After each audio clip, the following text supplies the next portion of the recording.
एक पुरानी चाय की दुकान थी और वहीं बैठे थे 4 ऑटो वाले। चाय पीते, हंसी मजाक करते, लेकिन उनके चेहरे पर हमेशा रहने वाली लापरवाही आज कहीं खोई हुई थी। तभी वहां पहुंचा राहुल, 27 साल का एक लड़का। सालों बाद अपने पुश्तैनी गांव जा रहा था, उस घर को बेचने के लिए जहां उसके बचपन की आखिरी यादें बसी थीं। भैया, सरियापुर चलोगे? चारों आदमी अचानक चुप, जैसे किसी ने उनकी गर्दन पकड़ ली हो। एक दूसरे को देखने लगे। रात में सरियापुर? कोई नहीं जाता उधर। क्यों, क्या दिक्कत है? गांव के शुरू में पीपल का पेड़ है, वहां चुड़ैल बंधी है। जिसने भी रात में उस रास्ते पर कदम रखा वापस नहीं आया। और रास्ते में चलावा है, वो इंसान की आवाज बन जाता है, नाम लेकर बुलाता है। लोग मुड़ जाते हैं, फिर कभी नहीं दिखते। सन्नाटा फैल गया।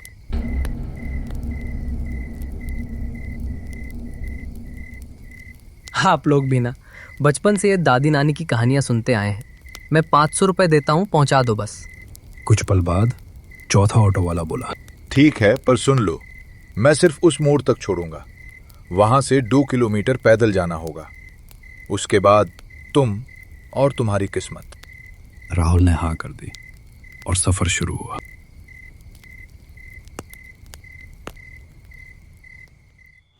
रास्ता सुनसान, पेड़ झुके हुए, हवा ठंडी और ऑटो की हेडलाइट के आगे बस अंधेरा।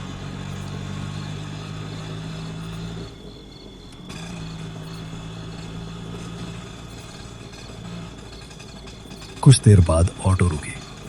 सामने 3 रास्ते थे। यहीं तक, बाएं वाले रास्ते से तुम्हारा गांव है। ध्यान रखना, अगर कोई आवाज दे पीछे मत मुड़ना और जवाब मत देना। राहुल ने पैसे दिए और अकेला अंधेरे में चल पड़ा।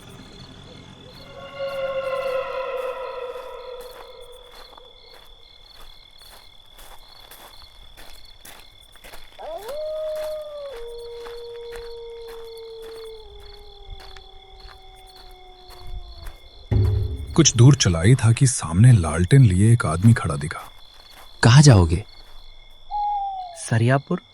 मुझे रास्ता पता है, चलो। पर याद रखना, चाहे कोई रोए, पुकारे, नाम ले, पीछे मत देखना। राहुल थोड़ा घबराया पर उसके साथ चल पड़ा। कुछ देर बाद पीछे से आवाज आई, राहुल, राहुल। राहुल रुक गया। ये वही ऑटो वाले की आवाज थी। राहुल, रुको, तुम गलत रास्ते जा रहे हो, वापस आ जाओ। राहुल की सांस अटक गई। राहुल डरते हुए बोला, वो ऑटो वाले की आवाज है। मत सुनो, ये चलावा है जो तुम्हारे डर की आवाज बन जाता है। पीछे देखोगे तो यहीं के हो जाओगे।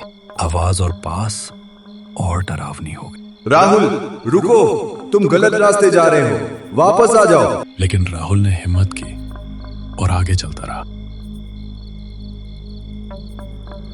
कुछ दूरी बाद वो अजनबी रुक गया। मैं यहाँ से आगे नहीं जा सकता। क्यों? आगे पीपल का पेड़ आएगा, चुड़ैल वहीं बंधी है। वो मेरी नस्ल की दुश्मन है। मेरे दादा ने उसे बांधा था। अगर मैं उसके दायरे में गया वो मुझे मार देगी। अब आगे तुम्हें अकेले जाना होगा। हवा अचानक और ठंडी हो गई। पेड़ों का शोर बढ़ गया। अंधेरा भारी हो गया। राहुल के मन में शक उठा। ये मुझे डराने की कहानी सुना रहा है। ये सब झूठ भी हो सकता है। और उसी पल अंधेरे में कहीं बहुत पास, बहुत धीमी, बेहद ठंडी कोई फुसफुसाहट हुई। राहुल का दिल जोर से धड़का। काली रात के उस सुनसान रास्ते पर एक तरफ वो रहस्यमय आदमी, दूसरी तरफ वो रास्ता जो उसके गांव की ओर जाता था, या शायद उसकी मौत की ओर। रात अभी खत्म नहीं हुई थी, कहानी अभी खत्म नहीं हुई थी। राहुल ने एक लंबी सांस ली, उस अजनबी आदमी को देखा और धीमी आवाज में बोला, शुक्रिया यहीं तक लाने के लिए। आगे मैं खुद चला जाऊंगा। अजनबी बस उसे देखता रहा, फिर बिना कुछ बोले अंधेरे में खो गया। अब राहुल अकेला था। रास्ता और खामोश, हवा और ठंडी।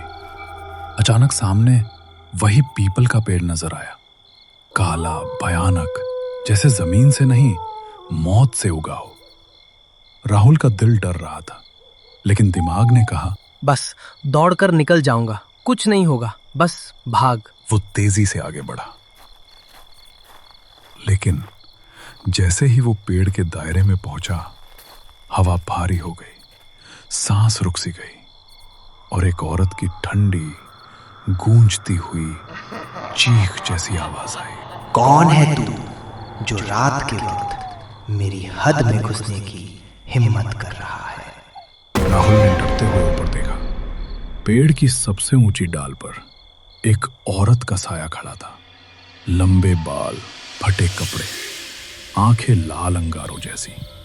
वो धीरे धीरे उतरने लगी, लेकिन उल्टी दिशा से, जैसे गुरुत्वाकर्षण उसके लिए नहीं था। राहुल का बदन कांपने लगा।